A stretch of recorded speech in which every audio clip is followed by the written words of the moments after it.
महाराज की, श्री सेवक जू महाराज की, समस्त रसिक मंडली की, समस्त संत भक्तन की, श्री गुरु महाराज की, श्री वृंदावन धाम की, श्री राधा नाम की, श्री वेंकटेश भगवान की जय जय श्री। कृष्णामृतं चलु बिगाढुमितीरिताहं तावत् सहस्ररजनी सखियावदेति इत्थं विहस्य वृषभानुसुतेह लप्स्ये मानं कदा रसदकेलिकदम्बजातम्। बंसी स्वरूप आचार्य श्री हरिवंश जी महाराज अखिल निगमागम अगोचर श्री वृंदावन रसरीति के मूल उत्स निकुंजेश्वरी स्वामिनी श्री वृषभानुनंदिनी के यश का अपने इष्ट ग्रंथ में गान वर्णन प्रस्तुत कर रहे। इस श्लोक में सहचरी और स्वामिनी के पारस्परिक मधुर हास्य का, परिहास का संकेत है। प्रीति के धर्म में प्रेमी जब प्रेमास्पद के प्रति क्रमानुसार अपने आप को विलीन करता चलता है तो दोनों में एकात्मता हो जाती है।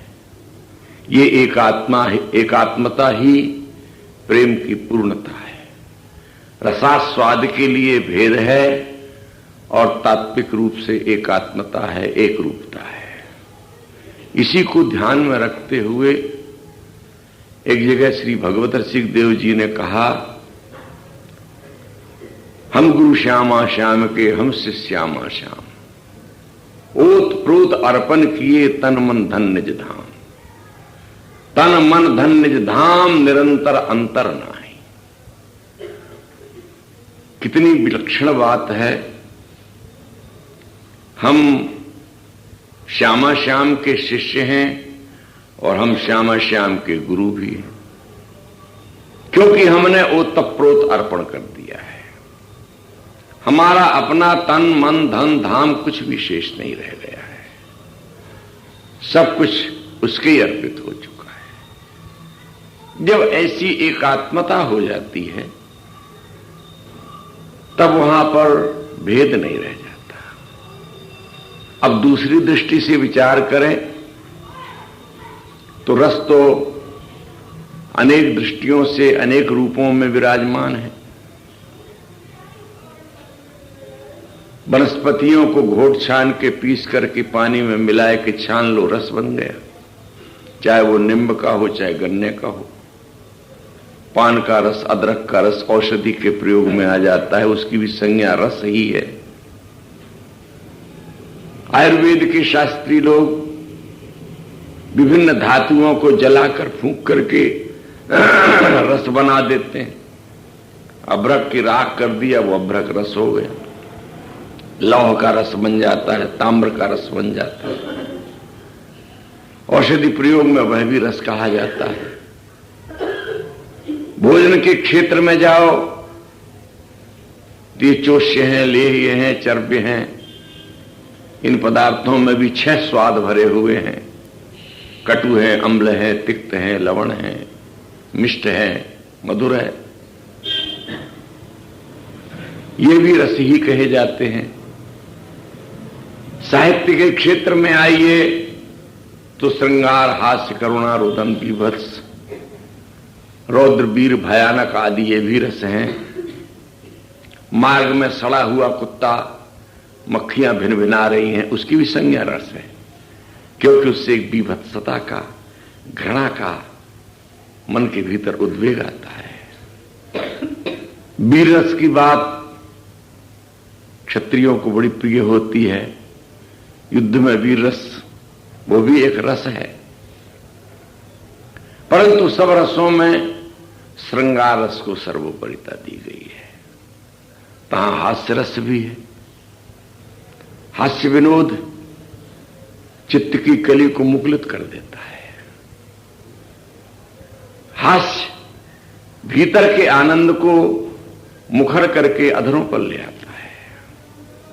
यह हास्य की विद्या, हास्य की कला, हास्य का गुण धर्म केवल मानव के पास है।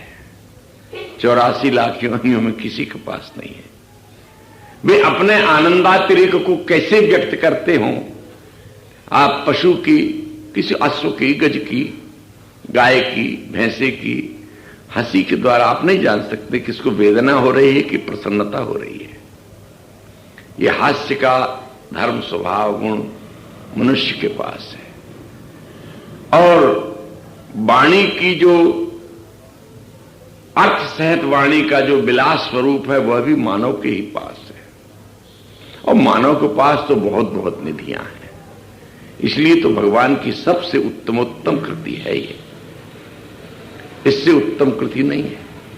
पर इसका उपयोग अन्यत्र करने वाला बड़े घाटे में है। मानुभावन कार्य मानुष को तन पाए भजो ब्रजनाथ को, दर्बी लेके मूढ़ चरावत हाथ को। ध्रुवदास जी ने कहा बार बार तो बनत नहीं यह संजोग अनु, मानुष तन वृंदावन रसिकन संग और विविरूप, रसिकन संग विविरूप भजन सर्वोपरियाही, मन दे ध्रुव यह रंग लेहु पल पल अवगाही। जो छिन जात सो मिलत नहीं, फिरत नहीं, करहु उपाय अपार, सकल सयान विषाण भज दुर्लभ है यह बार। इस भक्ति रस, प्रेम रस, वृंदावन रस के आस्वादन का सौभाग्य हमें प्राप्त हुआ, हमारे साधनों से मिला, किसी पुण्य परिपाक से मिला, अथवा कृपा से प्राप्त हुआ, इदमित्थम हम निश्चित नहीं कर सकते। जब हम अपने भीतर स्वभाव को देखते हैं, अपनी वृत्ति और प्रवृत्तियों को देखते हैं, तब तो ऐसा लगता है कि ये सिवाय कृपा के और कुछ नहीं है। मेरे बनाए न बने कोटि कल्प लो, राम रावरे बनाए बने पल पाओ में। तुलसीदास जी महाराज ने कहा ये तो विशुद्ध कृपा का ही फल है, नहीं तो कहां तू कहां वृंदावन पे। और वृंदावन में भी पहुंच करके स्थूल रूप से कितने लोग निवास करते हैं। वृंदावन के अंतरंग देश के प्रवेश की बात तो पीछे, इसकी बाह्य कलेवर में भी विराजमान होकर के कितने यहां बधिक हैं, कितने यहां चोर हैं, कितने यहां गटखटे हैं। एक लोग, हम लोग दुबढ़ा बाबा जी महाराज के पास बैठे थे, कुछ लोग दौड़े भागे बड़े जोर से। बाबा ने पूछा अरे कहाँ है बच्चा, कहाँ है बच्चा, पर किसी ने कोई उत्तर नहीं दिया। वो भागते चले गए। लौट के आए तो बतासा का प्रसाद लेते चले, भीतर आ गए। तो बाबा ने पूछा तुम बच्चा काहे को भागे जा रहे थे? तो बोले महाराज जी एक व्यक्ति चप्पल चुरा के भागा था, उसको पकड़ने के लिए हम दौड़े। तो बड़े खिलखिलाए के हंसे, उन्मुक्त हंसी हंसे महाराज जी। तो फिर बोले कि वृंदावन धाम है, श्री राधा रानी यहाँ की बड़ी उदार है, कल्पतरु है, जो जो कुछ चाहता है उसको वही देती है। बड़ी उदार है, कल्पतरु है, जो जो कुछ चाहता वही देती है। पर उस बेचारे के तो मन में चप्पल से ज्यादा कुछ महत्व की वस्तु ही नहीं थी। तो ऐसे भी बहुत सारे लोग यहां पर निवास करते हैं जो वृंदावन के स्वरूप को नहीं जानते। इस वृंदावन में आद्यंत रस ही रस भरा हुआ है। वृंदावन स्वयं रस स्वरूप है। इसकी महिमा विविध प्रकार से गान की गई है। उसी वृंदावन की निधि विश्वानुनंदिनी श्री राधा, जिनका पिछले कई श्लोकों में विविध रूपों से यशोगान होता चला आया है, इससे पूर्व अभिलाषा की थी श्री हरिवंशी महाराज ने, हित सजनी ने सखी की अभिलाषा है। एक देशीय क्यों बनाओ, ये सर्वदेशीय बात है। एक सखी की अभिलाषा है। राधा कराव चित पल्लव वल्लरी के, राधा पदांक विलसन मधुर स्थली की, या राधा यशो मुखर मत्त खगावली के, राधा विहार विपिने रमताम मनो में। किसे संबोधन करें, किसे कहें? मानो कोई अधिकारी, कोई पात्र नहीं दिख रहा है। इसलिए भो मम मनहा, अरे मेरे मन, ये महापुरुषों का संबोधन किसी अन्य के प्रति नहीं है, और नहीं होता, वो अपने ही मन से बात करते हैं। मेरे मन इस वृंदावन में रमो, यहां रमा करो। रमने का यदि कहीं कोई रमणीय स्थल है तो ये श्री वृंदावन धाम है, क्योंकि इसने अपने स्वरूप में आनंद कंद नंद नंदन को रमा लिया है, और प्रेम लक्ष्मी रवंदा श्री राधा को भी इसने रमा लिया है। और अनंत रसिक हृदय तत्सुख परायण सहचरियों का भी जीवन प्राण रमने का स्थल केवल श्री वृंदावन ही है। यदि इसमें रम गया कहीं मन तो होगा कृपा कोर का भाजन, दयामयी है बन की रानी। अतः मूढ़ मम मत निर्मम जा, आजा विपिन राज वे रम जा। भटकत चंचल हो पागल मन, कहा मान ले थोड़ा थम जा, आजा विपिन राज में रम जा। यहां पर रस की कहानी है, अनेक जगह सूचित किया है ना। यन्नारदादीश शुकैर्गम्यम वृंदावने बंजुल मंजु कुंजी, तत्कृष्ण चेतो हरणैक विज्ञम मत्रास्ति किंचित परमम रहस्यम। वह रस तत्व, रसो वैसा कह करके जिसे श्रुति ने गान किया, जो रस नेट नेट श्रुति भाख्यो ताको तय अधर सुधार शाख्यो। यन्नारदादीश शुकैर्गम्यम वृंदावने बंजुल मंजु कुंजे, तत्कृष्ण चेतो हरणैक विज्ञम। श्री वृंदावन यमुना तटवर्ती बेतस कुंजों में विद्यमान है एक रहस्य, एक गोप्य रस, जिसके स्वरूप का परिज्ञान उसको भी नहीं है जो रसोवैसा के नाम से गान किया जाता है। उसके चित्त का भी हरण करने में समर्थ है वो वृंदावन की बेतस कुंजों के भीतर निवास करने वाला रस तत्व।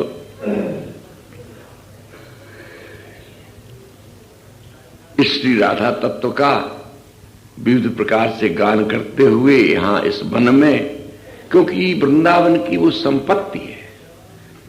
वृंदावन यदि दयालु होकर के किसी को कुछ देते हैं तो उनके पास सबसे बड़ी वस्तु यही है देने की। इसलिए इस वन में मेरे मन रम। क्या चाहिए? रमण करने के लिए तुमको नेत्रों के लिए सुरम्य दर्शन चाहिए, वो है राधा करावचित पल्लव बल्लरी है।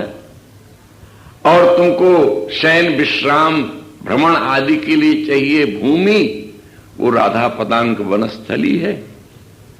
और तुमको सुनने के लिए कुछ चाहिए तो वो राधा यशो मुखरमत्त खगावली है। यहां सब कुछ तुम्हारे लिए रसमय मिल गया, इसलिए यहां पर रमण करो। अब उस रस में से एक बात हास्य रस की प्रस्तुत किया। कृष्णामृतम चलु बिगाढ़ुमितीरिताहम, तावत् सहस्वर जनी सखियावदेती, इत्थम विहस्य वृषभानुसुते लप्सी, मानम कदार सदकेलि कदम्ब जातम। वृषभानु नंदनी के द्वारा कभी मानम लप्स्य में कभी मान को प्राप्त करूंगी। केली कदम्ब जातम मानम। हरिलाल व्यास ने इस पर बड़े सुंदर अर्थ किए। इसमें हा अक्षर जो है वो कहते अत्यंत हर्ष का सूचक है। वृषभानु स्तुते लब से, वृषभानु नंदिनी के द्वारा मुझे मान मिले, सम्मान मिले। ये सम्मान लोक सम्मान से विलक्षण सम्मान है। किस प्रसंग में? बोले ताड़न के द्वारा मिले। एक समय की बात है कि श्री वृषभानुनंदिनी ने अपनी सहचरी से, जो उनकी अंतरंगा निकट सहचरी है, जिसको जगह जगह टीकाकारों ने हित सजनी कहा, सहसा बोली कि कृष्णामृतम चलु बिगाड़ू, बिगाड़ार्थ व्यगाहनार्थम, अवगाहन करने के लिए, कृष्णामृत अवगाहन करने के लिए कृष्णा के समीप चलो। कृष्णा कहते हैं, हरिलाल जी ने लिखा है कि यमुनामृतम बिगाड़ुमितिम कह सकते थे, पर यमुना का नाम क्यों नहीं लिया? यमुना न कहकर के कृष्णा क्यों कहा?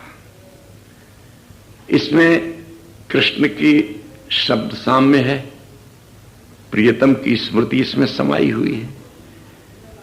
कृष्ण वर्ण होने के कारण कृष्ण है, और जो कृष्ण का स्वरूप है वही कृष्णा का स्वरूप है। इसमें कृष्ण धातु जो है वो सत्तावाचक है, और अणा जो है वो आनंदवाचक है। तो जैसे श्री कृष्ण की सत्ता सर्वत्र है और आनंद उनका निज स्वरूप है, ऐसे ही रसदेश में यमुना की सत्ता सर्वत्र है, क्योंकि ये विहार यमुना के तट पर ही सिद्ध होता है।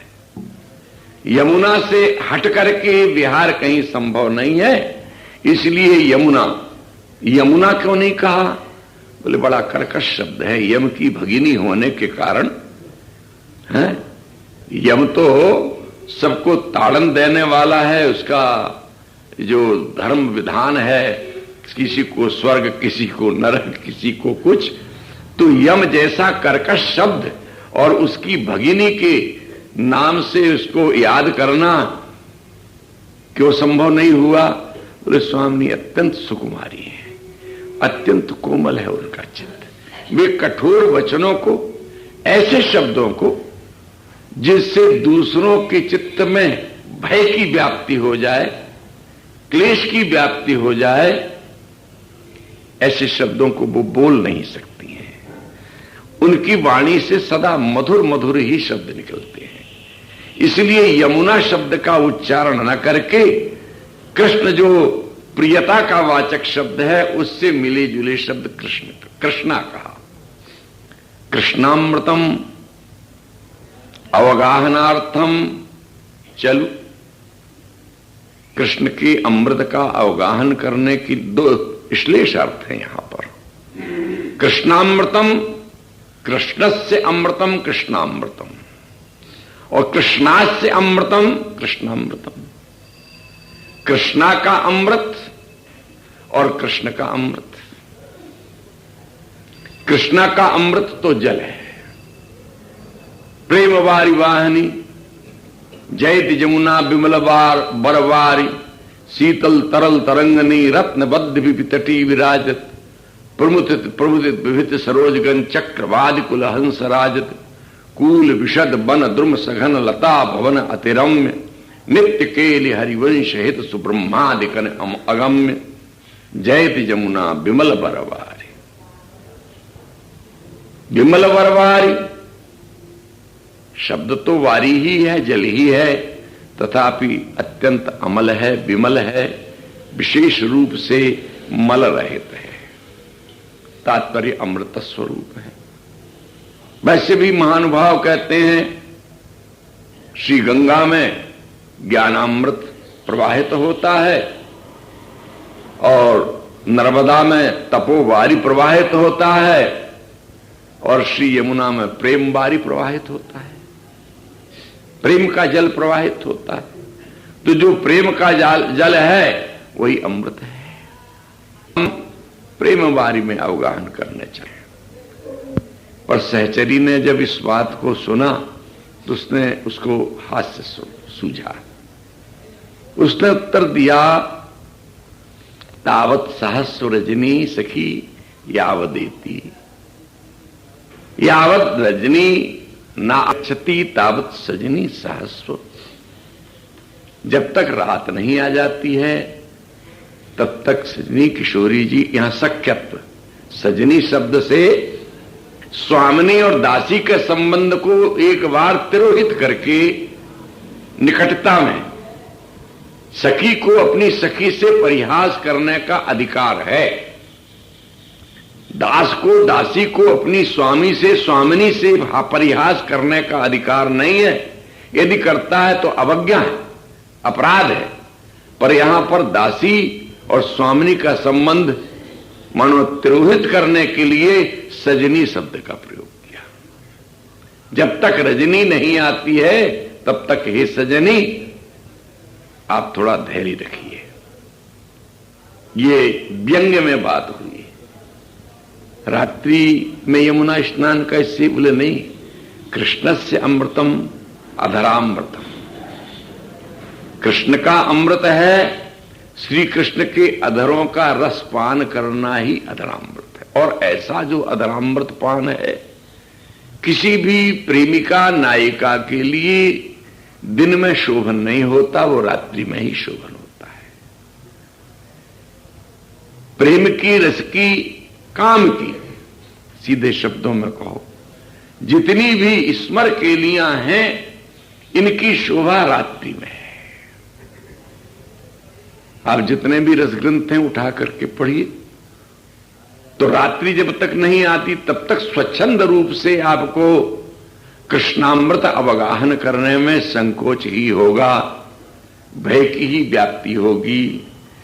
पूरी तरह से मुक्त चित्त से श्री कृष्ण के अधरामृत का, अधरामृत रस का, अमृत का अवगाहन तो रात्रि काल में ही संभव है। जब सखी ने इस प्रकार से व्यंग्यार्थ में श्लेषार्थ करके बात कही तो स्वामिनी के मन में आनंद तो हुआ, क्योंकि इस प्रकार की भाषाओं में रसदान के लिए तो है ये वार्ता, किसी विक्षेप के लिए, किसी मानसिक क्लेश के लिए थोड़े हुई है। ये अंतर मन में तो आस्वादन हुआ, जैसे कोई किसी बहाने से प्रियतम की रसमयी कोई स्मृति दिला देवे, तो सहचरी ने ये रसमयी स्मृति दिलाई। अंतर में रस तो आया स्वामिनी के, परंतु उन्होंने रसपूर्ण ताड़न भी किया। बोली अरे निर्लज्जे, तुझे संकोच भी नहीं, तुझे अहर्निश केवल दाम्पत्य रति विहार ही सूझता है? सीधे सरल शब्दों के इस प्रकार से श्लेषार्थ करके तू बहुत कुटिल है। आदि आदि शब्दों के द्वारा जो ताड़न किया गया यही उसका मान है। और श्री हरिलाल जी महाराज ने तो लिखा कि स्वामिनी के हाथ में उस समय कदम्ब की एक छड़ी है, हाँ? अथवा कोई कमल नाल उनके हाथ में है, और उसके द्वारा उन्होंने एक मीठा सा, मधुर सा सहचरी के ऊपर प्रहार किया।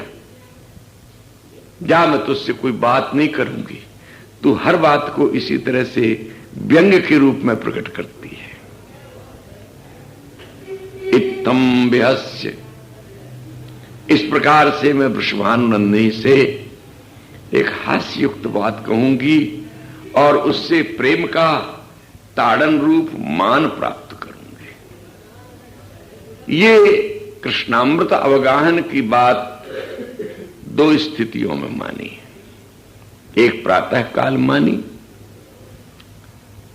और एक ग्रीष्म काल के मध्याह्न के उत्तर भाग में मानी है। प्रातः काल में कब कहा स्वामिनी ने? बोले प्रातः काल में कहा, क्योंकि रात्रि काल में निकुंज देश में अपने प्रियतम के साथ रसमय विहार में लीन रह करके उनके सर्वांग के भूषण, वस्त्र और जो भी अलग तक आदि अनुरंजित किए गए थे, बेणी गूंथन हुई थी, विविध पुष्पमालाओं के आभूषण धारण थे, हार आदि थे, कुंडल थे, कंकण थे, वे सब के सब दलमलित हो गए, अस्त व्यस्त हो गए हैं। और प्रियतम इस बात को समझ करके कि किशोरी जी अब स्नान करने अवश्यमेव श्री यमुना जाएंगी, इसलिए वो एक बहाना करके एक ब्याज से सहचरियों को साथ लेके कुछ एक को पुष्प चयन के लिए चले गए हैं। पुष्प चयन करके विविध श्रृंगार भूषण तैयार करके स्वामिनी को हम सुसज्जित करेंगे। परंतु उनके मन में लोभ का संवरण नहीं हुआ। वो एक कुंज केली कदम्ब की एक कुंज में जाकर के एकांत चुपचाप बैठ गए। वे जानते थे कि यहां पर जब स्वामिनी होकर के निकलेंगी तो सहचरी इस कदम्ब कुंज में उनको अवश्य प्रविष्ट करा देगी। इसलिए शांत भाव से एक कदम्ब की कुंज में जाकर, वही केली कदम्ब है, केली कदम्ब, ऐसे वर्णन और भी आए हैं ना। अद्य श्याम किशोर मौलि रहा प्राप्तो रजन्या मुखे नीत्वा ताम करयो प्रगह्य सहसा नीपाट भीम प्राविशत शोषे तल्प मिलन महारति भरे प्राप्ते विशीतकारितम तद्बीची सुख तर्जनम किमु हरेश्वर श्रोत्र रंध्राश्रितम। वृंदावन में विविध कुंजें हैं, उनमें ये कदम्ब की कुंज है। तो जब वहां से सहचरी को साथ लिए श्री वृषभानुनंदनी होकर निकली तो कदम्ब पुष्पों को देख करके प्रियतम की स्मृति में उनके सर्वांग में रोमांच हो आया। जब रोमांच हो आया तो सहचरी ने कदम्ब की अटवी के भीतर उनको प्रविष्ट कराया। स्वामिनी भीतर इस कदम्ब कुंज की एक अनुपम शोभा है। इसका सौंदर्य तो भीतर प्रविष्ट होने पर ही प्राप्त होगा इत्यादि प्रलोभन के वचन दे करके कह करके स्वामिनी को कुंज के भीतर प्रविष्ट कराया। वहां पर प्रियतम का दर्शन हुआ। प्रिय का दर्शन सुखद हुआ। स्वामिनी को रसदायक तो हुआ, पर सखी को उन्होंने ताड़न किया। तू मुझसे मीठी मीठी बात करके अपनी सहेली के साथ ठगों की क्रिया करती है। तू अपने प्रियतम के प्रयोजन को सिद्ध करने के लिए मुझे इस कदम्ब की अटवी के भीतर कुंज के भीतर लेकर के आई। वहां पड़े हुए कदम्ब पुष्पों से आहत किया अपनी सखी को, अथवा कदम्ब की पड़ी हुई पुष्प युक्त किसी छोटी सी शाख के द्वारा, डाली के द्वारा प्रताड़न किया। ये जो ताड़न हुआ यही मान हुआ, मान सम्मान हुआ। जैसे बड़ों के द्वारा अपने छोटों को कुछ व्यंग के वचन कहे जाएं और उसको सभा में सम्मान की जगह असम्मान मिले, काम किया हो किसी ने मूर्खता का और कहा जाए वाह वाह तुम तो बड़े गुणाढ्य हो, बहुत बढ़िया, प्रशंसा के युक्त तुमने कार्य किया है। कोई पढ़ने लिखने की भूल हुई हो तो उनको पंडित राज की उपाधि से भूषित कर दो। तो जैसे पंडित राज कहना एक अपमान हो गया, पर उस पंडित राज कहने में एक मिठास भी है। तो इस प्रकार का जो ताड़न हुआ, ये कहते कदम्ब केली इत्तम व्यहस्य वृषभानुसुति है। वृषभानुसुता के द्वारा मुझे इस प्रकार का सम्मान मिले। वृषभानुसुता कहने से समीपता दिखाई। वृषभानु के भवन में जो प्रकट हुई, बाल्यावस्था में भी जिनसे मेरा साहचर्य रहा, जब छोटी छोटी झंगुली धारण किए हुए खेलती थी तब भी मैं उनकी सहेली थी। और हम दोनों ही मानो एक साथ बैठ करके भोजन करते थे, हाथ से हाथ बांध करके नाचते थे, कूदते थे। वृषभानुसुता कहने में ये स्वामिनी है, ऐसे एक वचन के द्वारा इनको संबोधित करना उचित नहीं होता, बोले यहां पर वो उचित ही होता है। और जा रही हैं भानुसुता के पास, ये वृषभानुसुता है, दोनों में बहुत निकटती है। बस अंतर इतना ही है कि एक वृषभानुसुता है और जिस जमुना के पास जा रही हैं वो भानुसुता है। ऐसे और भी कई जगह व्यंग आए हैं। हास्यरस के एक सुकवि ने लिखा है, चिरजीव जोरी जुरे क्यों न स्नेह